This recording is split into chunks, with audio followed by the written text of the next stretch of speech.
Hello friends, பார்த்தீங்கன்னா ஆகா கல்யாணம் எபிசோடு நெருங்கி முடியும் தருவாயில் இருக்குது. சரி, வாங்க நம்ம கதைக்குள்ளே போவோம். சூர்யா என்ன பண்ணுறாருன்னு பார்த்தீங்கன்னா, தப்பு பண்ண கௌதம் எல்லா விஷயத்துலையும் கண்டுபிடிச்சிட்டு கௌதம்கிட்ட கேட்குறாரு. எல்லா விஷயத்தையும் நீங்கள் ஒத்துக்கடா, ஸ்டேஷனில் போய் சரண்டர் ஆகிட்டேன்னா நான் உன்னை பெயில் எடுத்துனேன், உனக்கு எந்த பிரச்சனையும் வராமல் நான் பார்த்துக்கிறேன் அப்படின்னு சொல்கிறாரு. அப்பா கௌதம் சொல்கிறாப்புல, கண்டிப்பாக என்னால் எந்த விஷயத்தையும் ஒத்துக்கிற முடியாது. இந்த தப்பு எல்லாமே நான் பண்ணணுன்னு தான் நான் என்றைக்குமே சொல்ல மாட்டேன். அது மட்டும் இல்லை, நான் உங்களை கண்டிப்பாக மேலும் மேலும் பல சிக்கலை உருவாக்கி விடுறதுக்கான வாய்ப்புகளை என்றைக்குமே நான் உங்களை மாட்டி விடத்தான் செய்வேன். ஏன்னா இந்த விஷயத்தில் மொத்தமே என்னோட கண்ட்ரோலில் தான் இந்த கம்பெனியும் சரி வீடும் சரி இயங்கணும் அப்படின்னு சொல்கிறாப்புல. அப்போ நம்ம சூர்யா ரொம்ப கோவப்படுறாரு. என்னடா, கூட பிறந்த தம்பியாச்சு, உனக்கு நான் ஏதோ முடிஞ்ச அளவுக்கு சப்போர்ட் பண்ணி உனக்கு ஒரு நல்ல விஷயத்த உனக்கு கற்றுக் கொடுத்து உன் வாழ்க்கையில் முன்னேற வச்சிடலாம் அப்படின்னு பார்த்தா நீ கேட்குற மாதிரி இல்லையே. ஒரு பிரச்சனை இல்லை, வரதை பார்க்கலாம்னு சொல்லிட்டு கௌதமை போட்டு அடி அடின்னு அடிக்கிறாரு. அப்போ நம்ம மகன் என்ன சொல்கிறாங்கன்னா, அடிக்கிறத நிப்பாட்டுங்க, நம்ம போலீஸுக்கு தகவல் சொல்லி கௌதமை நம்ம கைது பண்ணி கொடுத்துருவான், இவர் திருந்துறதுக்கான வாய்ப்பு கொஞ்சம் கூட இல்லை அப்படின்னு சொல்லிடுறாங்க. அதே மாதிரி ஸ்டேஷன்லேருந்து போலீஸ் வந்துடுறாங்க. வந்ததுக்கு முன்னாடி அவங்க கௌதம் தப்பை எப்படி கண்டுபிடிச்சிங்க அப்படின்னு சூர்யாட்ட கேட்கும்போது சூர்யா அதுக்கான விஷயத்த விலக்கி சொல்கிறாரு. அப்போ அவர் சொல்கிறாரு, இந்த ஐடியா எல்லாமே மகானால தான் வந்துச்சு, கண்டிப்பாக எனக்கு இதில் எவ்வித இதுவும் இல்லை அப்படின்ற மாதிரி சொல்கிறாரு. அப்போ அவங்க இன்ஸ்பெக்டர் மகாவை பாராட்டிட்டு என்ன சொல்கிறாங்கன்னா, நீங்கள் பேசாமல் எங்கள் டிபார்ட்மெண்ட்டுக்கே நீங்கள் வேலைக்கு சேர்ந்துருங்க, உங்களுக்கு நான் சிபாரிசு பண்ணுறேன், இவ்வளோ பவர்ஃபுல்லாக நீங்கள் ஒரு சில விஷயங்களை சொல்லியிருக்கீங்க அப்படின்னு சொல்லும்போது சந்தோஷப்பட்டுக்கிறாங்க. கௌதமை அரெஸ்ட் பண்ணி போலீஸ் கூப்பிட்டு போயிடறாங்க. வீட்டில் பார்த்தீங்கன்னா சித்ராதேவி தாம் தம்முடைய தலைக்கும் வாளுக்குமா தவ ஆரம்பிக்கிறாங்க.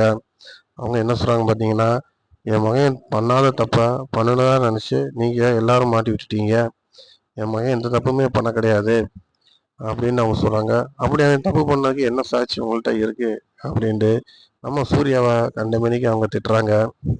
அப்பா மகா ஒரு கட்டத்தில் சித்ராதேவியை பிடிச்சி அமட்டுறாங்க. அவங்க மகன் தப்பு பண்ணது மட்டும் இல்லாமல் அதுக்கு நீங்கள் சப்போர்ட்டாக ஆதரவாக பேசிட்டு வரீங்க, இது எந்த விதத்தில் நியாயம்? உங்களுக்கு தெரியாதா, இப்போ வரைக்கும் உங்கள் மகன் பண்ண தப்பு ஃபைல் எல்லாமே உங்கள் ரூமுக்குள்ளே தான் இருந்திருக்கு, அப்படி இருக்கும்போது உங்களுக்கு தெரியாமல் எப்படி இருக்கும் அப்படின்னு அவங்க சொல்லும்போது சித்ராதேவினால் பேச முடியல. இது எல்லாமே பொய், உண்மை எதுவுமே கிடையாது அப்படின்னு சொல்கிறாங்க. அதே நேரம் என் மகனை என்னையும் அழிக்கிறதுக்கு நீங்கள் எல்லாருமே முடிவு பண்ணிட்டீங்க அப்படின்னு சொல்லும்போது சித்ராபி ஒரு இடத்துல சூர்யாவை அடிக்க கை வாங்கும்போது மகா அதை தடுத்துறாங்க.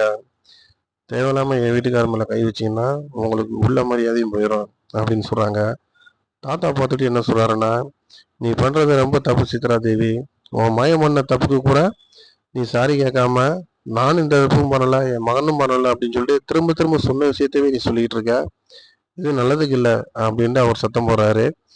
இனிமேல் இந்த வீட்டில் உங்களுக்கு இடம் கிடையாது, நீங்கள் வீட்டை விட்டு வெளில போகலாம் அப்படின்னு சித்ராதேவியை பார்த்து சொல்கிறாரு.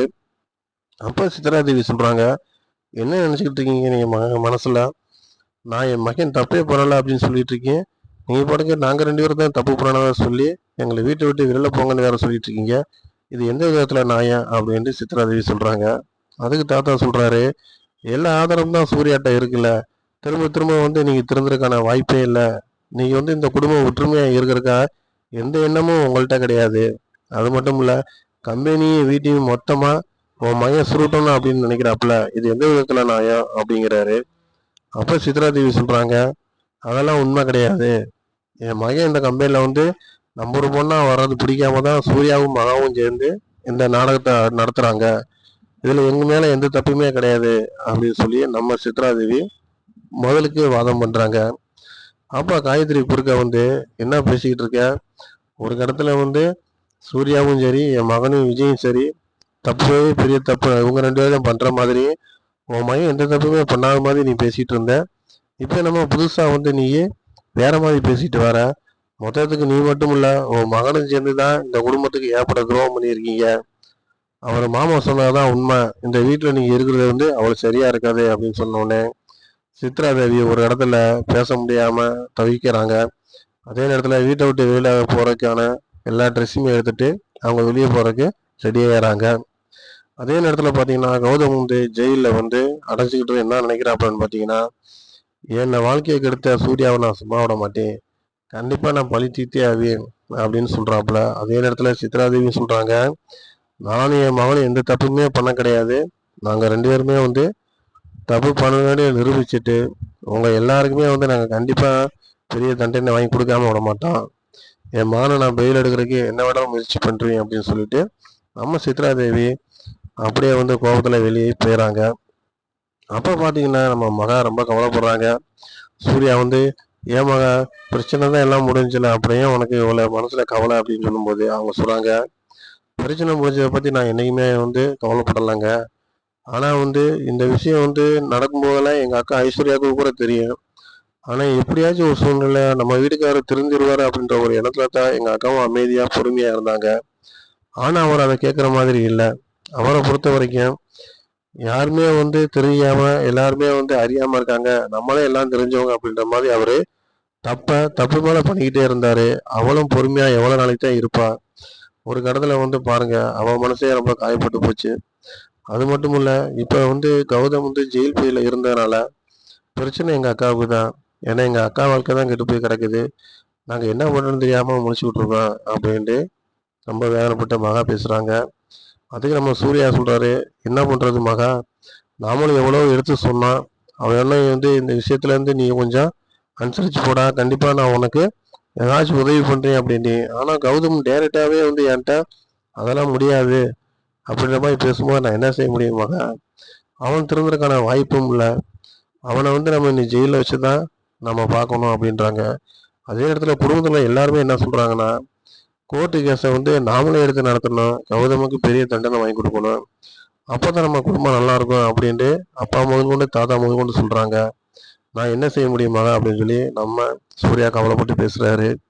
அப்போ மகா சொல்கிறாங்க, உண்மைதாங்க, எந்த ஒரு பிரச்சனையில் வந்து கௌதமை வந்து நம்ம வந்து திருத்துறதுக்கு வாய்ப்பு இல்லாமல் நம்ம தோற்று போனோம். அவர் வந்து திருந்துறதுக்கான வாய்ப்பும் கிடையாது. இப்படி ஒரு சூழ்நிலையில் வந்து இந்த கேஸை நம்ம அப்படியே விட்டுறக்கூடாது.